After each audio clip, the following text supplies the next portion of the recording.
बता दें कि हरियाणा विधानसभा का बजट सत्र शुरू होगा। कल से बजट सत्र जो है वो शुरू होगा। 23 तारीख को मनोहर लाल बजट पेश करेंगे और लोकसभा चुनावों को मद्देनजर रखते हुए जो है बजट सत्र की अवधि जो है वो कम हो सकती है। आपको बता दें कि 23 को मनोहर लाल बजट पेश करेंगे और ये राज्य सरकार का अंतरिम बजट होगा और लोकसभा चुनावों को देखते हुए जो अवधि है वो कम हो सकती है। और इससे पहले विधायकों से कई सुझाव सीएम मनोहर लाल ने बजट को लेकर मांगे थे। तो ये बड़ी खबर, कल से हरियाणा का बजट सत्र शुरू होगा और 23 को मनोहर लाल बजट पेश करेंगे लोकसभा चुनावों को देखते हुए। हालांकि इस बजट सत्र की जो अवधि है वो कम हो सकती है। तो राज्य सरकार द्वारा अंतरिम बजट यहां पर पेश किया जाएगा। 23 तारीख को सीएम मनोहर लाल बजट पेश करेंगे।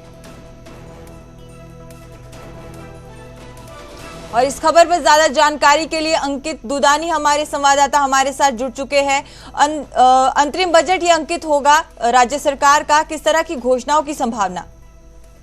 बिल्कुल अंतरिम बजट होगा और अभी देखना होगा कि क्या घोषणाएं जो मनोहर सरकार करती है बजट के अंदर, क्योंकि चुनाव है इसके बाद और अक्टूबर में हरियाणा विधानसभा के जो चुनाव है वो प्रस्तावित हैं। तो कहीं ना कहीं कुछ घोषणाएं हो सकती है कि की जाए। हालांकि जब मुख्यमंत्री से सवाल किया गया था कि क्या अब की बार का बजट चुनावी बजट होगा, तो उन्होंने कहा कि हमारा हर बजट जो है वो लोकहित का बजट होता है, ऐसा कोई चुनावी बजट नहीं होगा, लोकहित का बजट होगा। और आज विधानसभा की जो बिजनेस एडवाइजरी कमेटी की बैठक है वो भी आज शाम को 4 बजे होगी, जिसमें तय होगा कि सत्र जो है वो कितने टाइम का होगा। अभी जो टेंटेटिव शेड्यूल जारी किया गया है वो 20 तारीख से लेकर 28 तारीख तक का शेड्यूल जारी किया गया है, जिसमें 20 तारीख को राज्यपाल का अभिभाषण होगा, 21 और 22 तारीख को अभिभाषण पर चर्चा होगी, 24 और 25 तारीख को छुट्टियां रहेंगी, 26-27 तारीख को बजट पर चर्चा होगी, 28 फरवरी को विधायी कार्य किए जाएंगे। और पहले जो सीमा रखी गई थी, समय सीमा रखी गई थी, वो 6 मार्च तक रखी गई थी और बीच में 6-7 दिन की छुट्टियां दी गई थी। लेकिन जिस तरह से लोकसभा चुनाव की आचार संहिता को देखते हुए अभी जो समय है वो घटा दिया गया है। लेकिन आज जब 4 बजे बीएसी की कमेटी की बैठक होगी तो उसमें तय होगा कि बजट सत्र कितने दिनों का होगा और किस दिन क्या क्या कार्य होगा। जी, से बजट सत्र शुरू होगा। सरकार द्वारा क्या घोषणा की जाएंगी ये देखने की बात होगी। हालांकि सरकार कह रही है कि ये लोगों का बजट होगा। तो अंतरिम बजट मनोहर सरकार द्वारा यहां पर पेश किया जाएगा। 23 तारीख को बजट पेश किया जाएगा। हालांकि ये हो सकता है कि लोकसभा चुनावों की घोषणा को मद्देनजर रखते हुए जो बजट सत्र की अवधि है वो कम हो।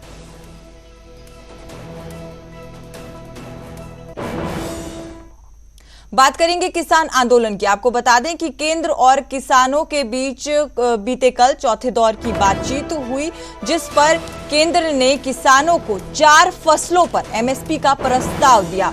हालांकि इस पूरे मसले पर किसानों ने कहा है कि वो 2 दिन इस पर विचार करेंगे और अगर सहमति नहीं हुई तो 21 को दिल्ली कूच करेंगे। आपको बता दें कि मक्की, कपास, अरहर, उड़द पर एमएसपी का प्रस्ताव जो है वो सरकार द्वारा किसानों को दिया गया है। हालांकि इस पूरे मसले पर किसानों ने कहा है कि वो इस पे विचार करेंगे और 19 और 20 यानी आज और कल किसानों द्वारा इस पूरे मसले पर विचार किया जाएगा। और चौथे दौर की ये बातचीत थी जिसमें 3 केंद्रीय मंत्री शामिल हुए और 4 फसलों पर एमएसपी का प्रस्ताव दिया गया है। 5 साल का जो है वो कॉन्ट्रैक्ट रहेगा। 5 घंटे से ज्यादा ये मीटिंग चली है केंद्र सरकार और किसानों के बीच। हालांकि किसानों ने 2 दिन का वक्त मांगा है और आज और कल किसान इस पूरे प्रस्ताव पर चर्चा करेंगे और अगर सहमति नहीं बनती है तो 21 तारीख को दिल्ली कूच किया जाएगा। मक्की, कपास, अरहर और उड़द पर एमएसपी का प्रस्ताव दिया गया है। अच्छे माहौल में किसान संगठनों ने, नेताओं ने, माननीय कृषि मंत्री जी ने और पंजाब सरकार ने बहुत ही एक innovative out of the box idea पे चर्चा की है कि सरकार की प्रमोटेड जो कोऑपरेटिव सोसाइटीज हैं, चाहे वो एनसीसीएफ हो, national consumer cooperative federation, NAFED, ऐसी संस्थाओं द्वारा जो किसान अपना क्रॉप डाइवर्सिफाई करके या तो तूर दाल बनाए, उड़द दाल बनाए, मसूर की दाल बनाए या मक्का बनाए, उनको 5 साल के लिए एक कॉन्ट्रैक्ट करके एनसीसीएफ और नैफेड गारंटी करेगा कि अगले 5 साल तक जो भी क्रॉप डाइवर्सिफाई करके ये 4 प्रोडक्ट्स बनाएगा, 4 उत्पादन खेती के करेगा, उसको ये संस्थाएं एमएसपी पर खरीदेगी। कोई क्वांटिटी की लिमिट नहीं होगी।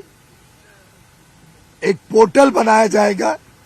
वैसे डेटा तो ऑलरेडी है, कौन किसान कितने जमीन पर क्या खेती कर रहा है, उससे स्वाभाविक तौर से पता लग सकता है कौन डाइवर्सिफिकेशन करता है। और 5 साल का करार कॉन्ट्रैक्ट किया जाएगा नैफेड और एनसीसीएफ द्वारा, जिससे जो भी किसान ये डाइवर्सिफाई करे उससे पंजाब की खेती भी बचेगी, पंजाब का वाटर टेबल भी ठीक होगा, पंजाब की बंजर जमीन बंजर होने से बचेगी। ऑलरेडी काफी स्ट्रेस में है पंजाब की जमीन। किसानों की आमदनी भी बढ़ेगी और उनको सुनिश्चित होगा कि जो भी उत्पादन है वो एमएसपी पर नैफेड और एनसीसीएफ खरीदेगी। और बात अगर हरियाणा के किसानों की करें तो हरियाणा के किसान भी आंदोलन को तेज कर रहे हैं। आपको बता दें कि पंजाब में जो आंदोलनकारी किसान बैठे हैं उनका साथ देने के लिए अगली रणनीति बनाई गई है और अगली रणनीति पर जल्दी ही फैसला किया जाएगा। खेड़ी चौपटा में किसानों ने मीटिंग की। किसान नेता सुरेश कौथ और रवि आजाद को पुलिस ने हिरासत में लिया है और किसान नेताओं के हिरासत में लेने का भी यहां पर विरोध किया जा रहा है। आपको बता दें कि पंजाब के आंदोलनकारी किसानों का साथ देने के लिए हरियाणा के किसान अगली रणनीति बना रहे हैं, जिसपे जल्दी ही फैसला किया जाएगा। खेड़ी चौपटा में किसानों ने मीटिंग की, जिसके बाद जल्दी ही अगली रणनीति पर हरियाणा के किसान भी फैसला लेंगे। पुलिस द्वारा सुरक्षा व्यवस्था ना बिगड़े, इसके लिए किसान नेता सुरेश कौथ और रवि आजाद को हिरासत में ले लिया गया। अब इसका भी विरोध हो रहा है।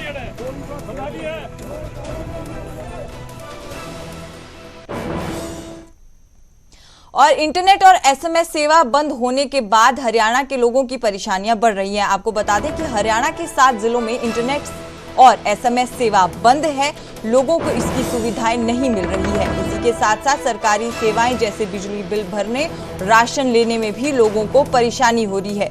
लोगों को जन्म मृत्यु प्रमाण पत्र लेने की भी परेशानी हो रही है। दुकानदारों और व्यवसायियों का धंधा ठप है, क्योंकि किसी भी तरह की ऑनलाइन पेमेंट यहां पर लोग नहीं कर पा रहे हैं। किसान आंदोलन की वजह से इंटरनेट को बंद किया गया है ताकि अफवाहों की रोकथाम के लिए पाबंदी की जा सके, लेकिन इससे आम लोगों की मुश्किलें बढ़ती हुई नजर आ रही हैं। आपको बता दें कि इंटरनेट और एसएमएस सेवाएं बंद की गई है। हरियाणा में 7 जिलों में इंटरनेट और एसएमएस सेवा बंद है। इसी के साथ साथ धारा 144 भी हरियाणा के कई जिलों में लगाई गई है, जिससे लोगों को काफी परेशानी आ रही है। बिजली बिल भरने, राशन लेने में परेशानी हो रही है। जन्म और मृत्यु प्रमाण पत्र लेने में भी लोगों को परेशानी हो रही है।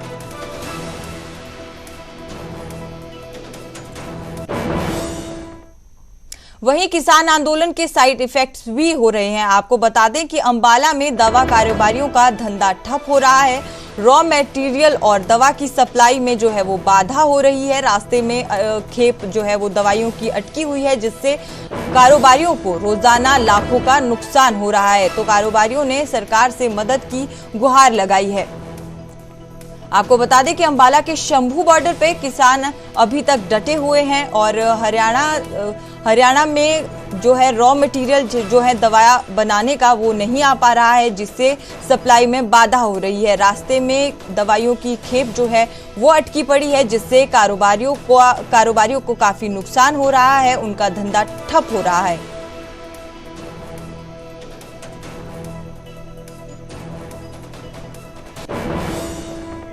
जो किसानों ने ये बंद किया है उससे सर्टनली हमारे इंडस्ट्री वालों को बहुत नुकसान हुआ है।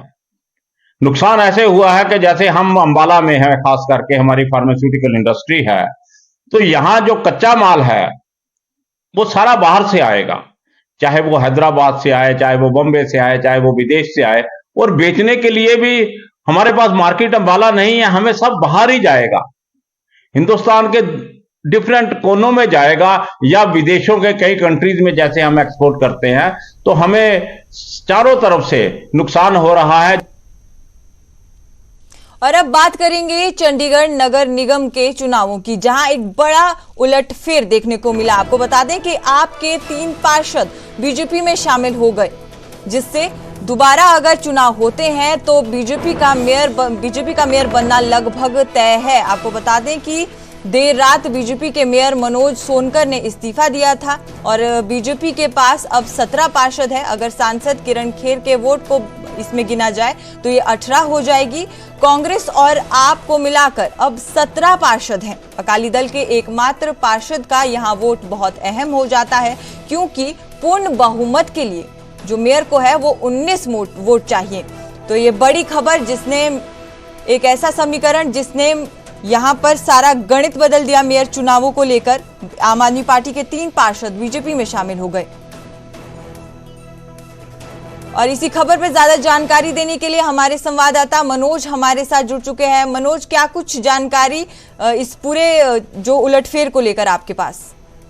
देखो सुजाता, हमने न्यूज 18 ने पहले ही इस पर जानकारी दी थी कि 3 जो पार्षद हैं आम आदमी पार्टी के, वो बीजेपी के लगातार संपर्क में है, क्योंकि पिछले 3 से 4 दिन उनका फोन स्विच ऑफ जा रहा है। और यही हुआ, कल देर शाम उनको बीजेपी में शामिल करवाया गया है, जिसमें वार्ड नंबर 19 से नेहा मुसाफत, वार्ड नंबर 16 से पूनम देवी और गुरचरण काला, ये तीनों ने ज्वाइन किया है। और बिल्कुल उलटफेर हुआ है और सारे बड़े हैरान हैं, क्योंकि जो पार्षद 3 दिन पहले चंडीगढ़ नगर निगम के बाहर बीजेपी के खिलाफ धरना प्रदर्शन कर रहे थे, भूख हड़ताल पर बैठे थे, अनशन पर बैठे थे, वही काउंसलर कल जाकर बीजेपी में शामिल हो जाते हैं। और उनका बयान आता है कि उनकी नाराजगी थी आम आदमी पार्टी से, उनकी बात नहीं मानी जा रही थी, उनसे वायदे किए थे जो वायदे नहीं पूरे किए गए, और इसी वजह से उन्होंने आम आदमी पार्टी छोड़कर बीजेपी में शामिल होने की बात कही। अब ये पूरा जो समीकरण है, जैसे आपने बताया, आपने भी जिक्र किया कि 14 काउंसलर थे बीजेपी के, अब 3 और जुड़ चुके हैं,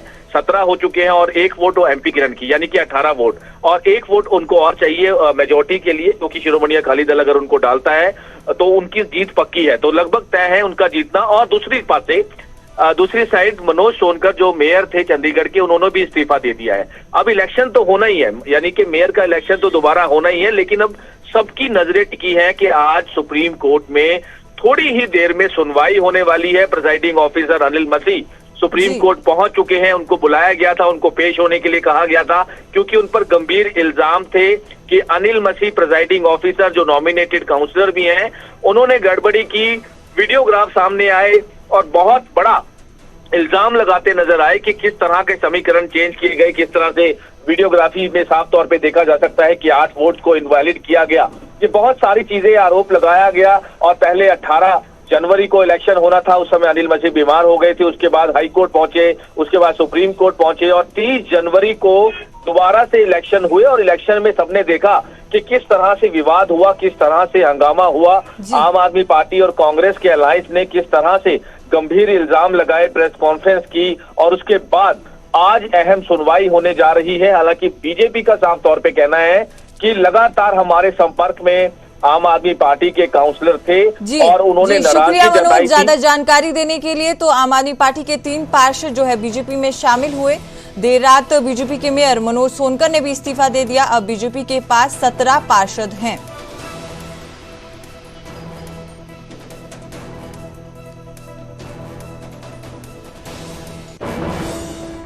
और रुक करेंगे अगली बड़ी खबर का। आपको बता दें कि हरियाणा में बारिश और ओलावृष्टि का अलर्ट दिया गया है। मौसम विभाग ने 2 दिन का अलर्ट जारी किया है। 16 जिलों में ओलावृष्टि की चेतावनी दी गई है। आज सुबह से ही तेज हवाएं चल रही है और कई और दिन शीतलहर की संभावना है। आपको बता दें कि पंचकुला, अंबाला, यमुनानगर, कुरुक्षेत्र, कैथल, करनाल, रोहतक, सोनीपत, जींद, झज्जर, पानीपत में तेज हवा और ओलावृष्टि का ऑरेंज अलर्ट जो है वो जारी किया गया है। तो मौसम विभाग द्वारा ये 16 जिलों के लिए ओलावृष्टि की चेतावनी जो है वो जारी की गई है। वेस्टर्न डिस्टर्बेंस के कारण मौसम ने करवट ली है और आज सुबह से ही तेज हवाएं चल रही है। कई दिन शीतलहर चलने की भी संभावना है।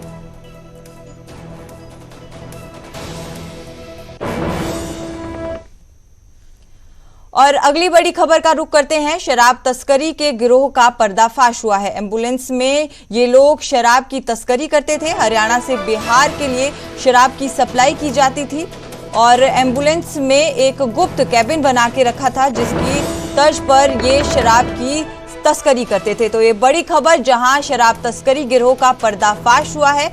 एम्बुलेंस में शराब की तस्करी की जाती थी और हरियाणा से बिहार के लिए ये सप्लाई की जाती थी। एम्बुलेंस में एक गुप्त कैबिन बना रखा था जिससे आरोपी जो है वो शराब की तस्करी करते थे।